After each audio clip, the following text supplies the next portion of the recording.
two superpowers, an embattled regional rival, and one catastrophic morning that changed the Middle East forever. In 12 hours, nearly 900 strikes, a supreme leader killed, cities rocked, markets plunged. Today, we unpack the 2026 Iran-Israel-US war, why it started, what's happened so far, and who's really winning. Stay with me. First, where and who.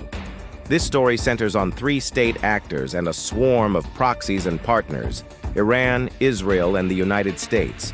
I'll run you through the short history that led here, the critical timeline from June 2025 to March 2026, the human and economic costs, and the global fallout, then finish with what comes next. This conflict is decades in the making. After the 1979 revolution, relations between the Iran and the United States turned openly hostile. Sanctions, spy games, assassinations, and proxy clashes across Iraq, Syria, and Lebanon. Israel has long viewed Iran's nuclear and missile programs as existential threats. Iran has built influence through allied militias and proxy forces like Hezbollah and Hamas. By 2025, simmering confrontations turned kinetic.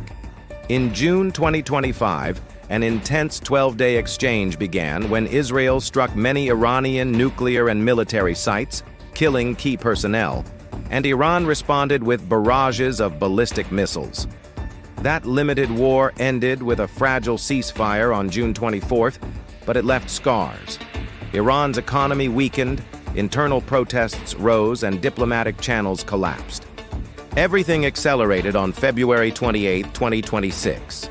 In a pre-dawn joint campaign called Operation Epic Fury, U.S. and Israeli aircraft and long-range bombers struck deep inside Iran, nearly 900 targets in hours.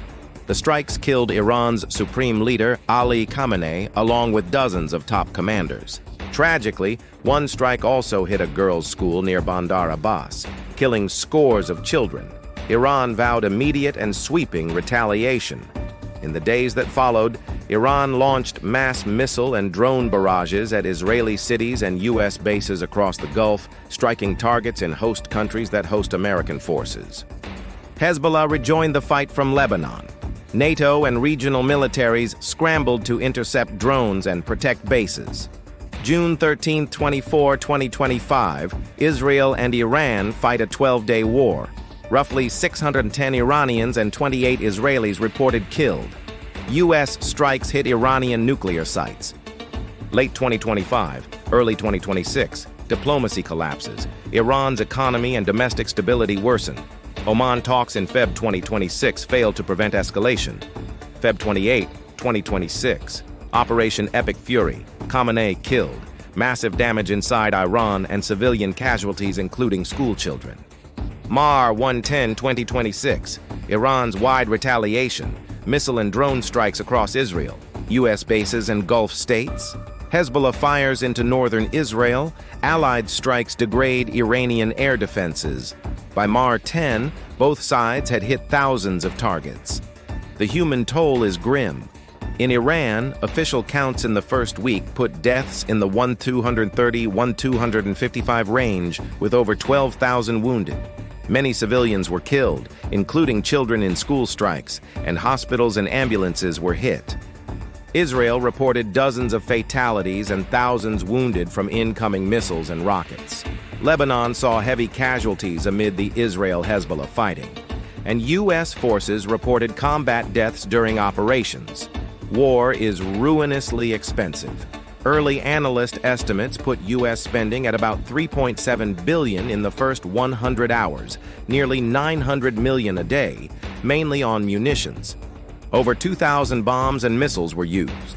The Pentagon warned it may need tens of billions more to replenish stocks. Iran's oil exports and infrastructure were hit hard. Israel's multi-layer air defenses were strained. Globally, oil surged above $115 a barrel as fears of choke point disruptions mounted. The shockwaves spread worldwide. Stock markets fell, shipping rerouted away from the Strait of Hormuz, and countries released emergency fuel reserves or imposed subsidies to ease price shocks. The UN Security Council convened urgently. the UN chief urged restraint. Russia and China called for stops to the strikes and diplomatic solutions. Many European governments condemned the attacks, but also criticized Iran's regional strikes. Gulf states accused Iran of violating their sovereignty after strikes landed in their territory. As of March 10th, there is no clear victor.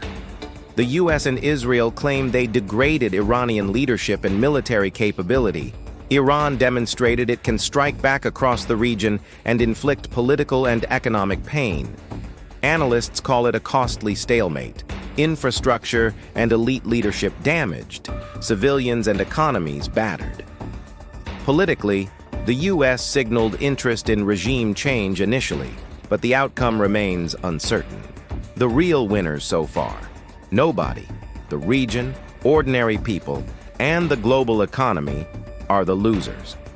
Possible next steps: an expanded ground campaign, which would raise casualty and cost projections dramatically, a negotiated ceasefire mediated by neutral powers, or a prolonged low-grade conflict with periodic escalations. Each day, the conflict continues. The humanitarian and economic bill grows. This is a complex, tragic chapter in modern geopolitics. The world is changing fast, and understanding it matters. Like this video, subscribe to the channel, and stay informed.